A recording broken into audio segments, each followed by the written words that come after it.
Welcome to A Mason's Work, the podcast where we review Masonic symbols and illustrate how they can be used to solve problems in everyday life. With your host, Brian Mattox, a proud member of the Craftsman Online Media Network. If we ever get the chance to meet face to face, you'll very likely hear me use words like on-ramps and accessibility. And the guide at a systemic level is the definition of on-ramps and accessibility. It's the opportunity for everyone to engage the work or the world or the lodge or the situation on equal footing, regardless of their context and background. It's taking the time to make room for everyone to bring their best stuff to the table, even when that may be locked behind different abilities and capabilities. I'll give you an example, and we'll talk more examples tomorrow, but a real short one for today would be someone who maybe English isn't their first language in your lodge or in your life. It is very easy for us to just kind of leave those folks by the wayside. But without the right perspective, without taking that guide hat and looking at it, you might find that you're leaving a PhD level, scholar off to the side of the room for lack of an ability to deal with an accent or to process a different way of thinking. And I use that example because when we look across an organization at a systemic level, when we look across a group of people, when we look across a constellation of capacities, the on-ramps and off-ramps between these functions, between these people, between organizations, is all part of the domain of the guide, making sure that the organization or the group can handle the challenges that it's designed to take on with the appropriate level of risk, with the sort of emotional and contextual support required to navigate and deal with those systemic issues, and do it in such a way that they, make it through that process intact and ideally stronger as a result. When we look systemically, you'll see, and we talked about this a little bit with the senior warden when we talk about things like closure, and the junior warden when we talk about the understanding of sort of fatigue and what that looks like at a systemic level and tension.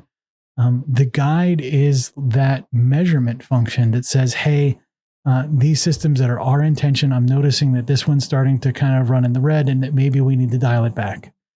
Maybe we could build this, whatever organizational function, or maybe we could build or strengthen this process to reduce the load over here. There is that sort of architectural function at a systemic level that the guide really helps facilitate. It doesn't build solutions. It notices those issues and maybe provide suggestions to the other functions in the lodge as to how you might close that gap.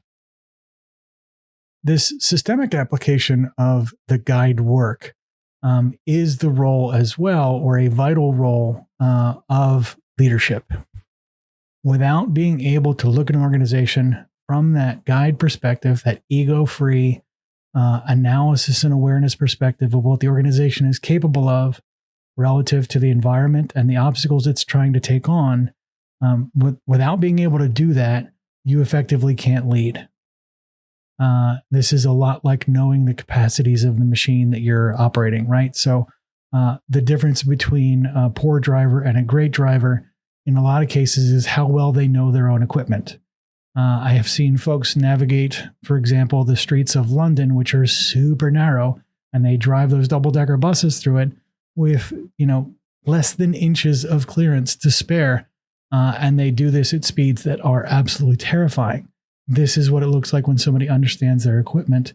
This is what that sort of cultivating that awareness of the systems you're working in, the lodge, your workplace, your family life, understanding the capacities of those systems is the same kind of thing. And when it's executed well, when it's fluid, you really can make an organization do things that seem impossible. And as far as I'm concerned, when good men meet together to do stuff like this, The best organizations are capable of things that seem impossible. We should be pursuing that as our goal. The views represented in this podcast are those of the speaker alone and are not representative of any grand or subordinate lodge.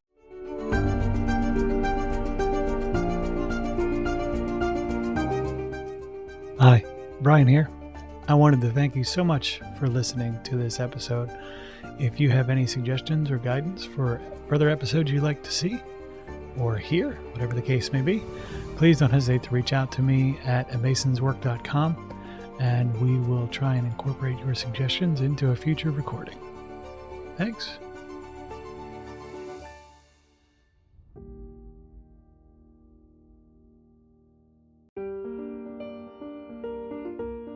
Freemasonry teaches us that the true work is within, a lifelong journey of reflection, discipline, and discovery.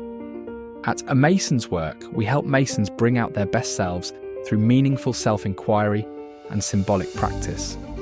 From personal reflection to lodge engagement, we offer tools that turn symbols into action. Visit us at amasonswork.com. The work is within. The time is now.